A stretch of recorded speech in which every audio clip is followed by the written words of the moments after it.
Hello everyone, আজকে আপনাদের জন্য নিয়ে এসেছি আমি আমার মিক্সার। কীভাবে আপনারা মিক্সার বানাবেন সেটাই আজকে আপনাদেরকে দেখাবো। এই মিক্সচারটা আসলে অনেক উপকার, সব গাছের ফুল ফলের সব গাছে এই মিক্সারটা দিলে অনেক উপকার পাবেন। দেখেন, প্রথমে আমি সাদা শাকটা নিয়ে ফেলবো। দেখেন এখানে আমি সাদা শাক নিচ্ছি,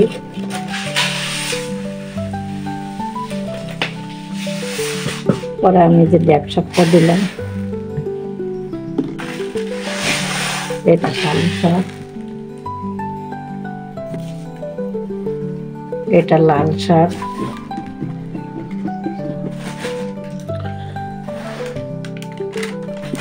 এরপর আমি দেখেন হাড়ের গুঁড়ো দিচ্ছি, এগুলি জৈব সার।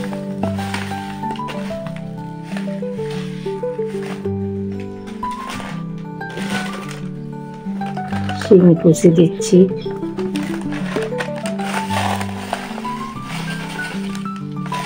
সম পরিমাণ দেবেন।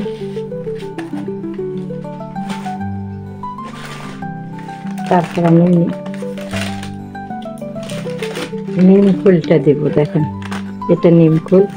নিম খোল আসলে অনেক দিবেন, যতটুকু পারেন ততটুকু দিবেন, কারণ এই সারটা আসলে গাছের জন্য অনেক উপকারী। গাছের গোড়ার যে পোকামাকড়গুলি হয় সেগুলি থাকে না এবং গাছের ফুল ফল অনেক ভালো হয়। এরপর আমি এই যে মিক্সার এটা দিব, এটা আসলে এটাও গাছের জন্য অনেক উপকার। এরপর আমি একটা ছত্রাকনাশক ম্যান সার, এটা ছত্রাকনাশক, এটা গাছের গোড়ায় দিলে স্প্রে করেও দেওয়া যায়, আবার গাছের গোড়ায় দিলেও ভালো হয়। মিক্স করে সারের সঙ্গে দিলে গাছের গোড়ায় অনেক সময় ছত্রাক ধরে, সেগুলি ধরে না। এরপর আমি একটু রাইজম দিব। দেখেন এগুলিও গাছের গোড়ায় যে ছোট ছোট পোকামাকড় গুলি থাকে এগুলি মারা যায়। সামান্য পরিমাণে দেব এগুলি।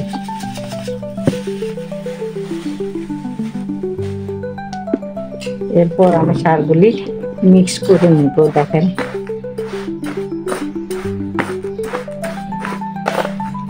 সবগুলি সার আমি একসাথে মিক্স করে পরে আমি গাছে দিব।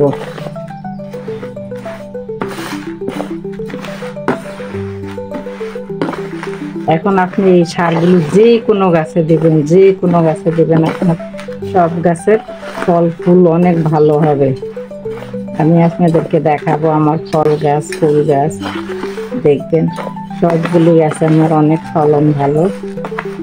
সব গাছে দেবেন, পেঁপে গাছ, আম গাছ, লিচু গাছ, আপনার ফুল গাছ এবং সবজি, যে কোনো সবজি গাছ, বেগুন, মরিচ, টমেটো, তারপরে আপনার কফি, যে কোনো গাছে দেবেন। মিষ্টি কুমড়া, লাউ, চিচিঙ্গা, ঝিঙ্গা, সব গাছের গোড়া আপনারা এই সারটা দিতে পারবেন। এখানে জৈব সারও আছে, রাসায়নিক দুটো মিলিয়ে দিয়েছি আমি। এবং ড্রাগন গাছে দিলেও এই সারগুলি অনেক প্রচুর পরিমাণে ড্রাগনের ফুল ফল আসে। আজকে পর্যন্ত আপনারা দেখেন এইভাবে সার দেবেন গাছে, এই মিক্সচারটা তৈরি করে দিবেন, দেখবেন আপনারা অনেক উপকার পাবেন। আজকে পর্যন্ত, খোদা হাফেজ। এরকম ভিডিও পাওয়ার জন্য আমার এই চ্যানেলটাকে আপনারা সাবস্ক্রাইব করবেন, লাইক এবং কমেন্ট দিবেন। আসসালামু আলাইকুম, খোদা হাফেজ।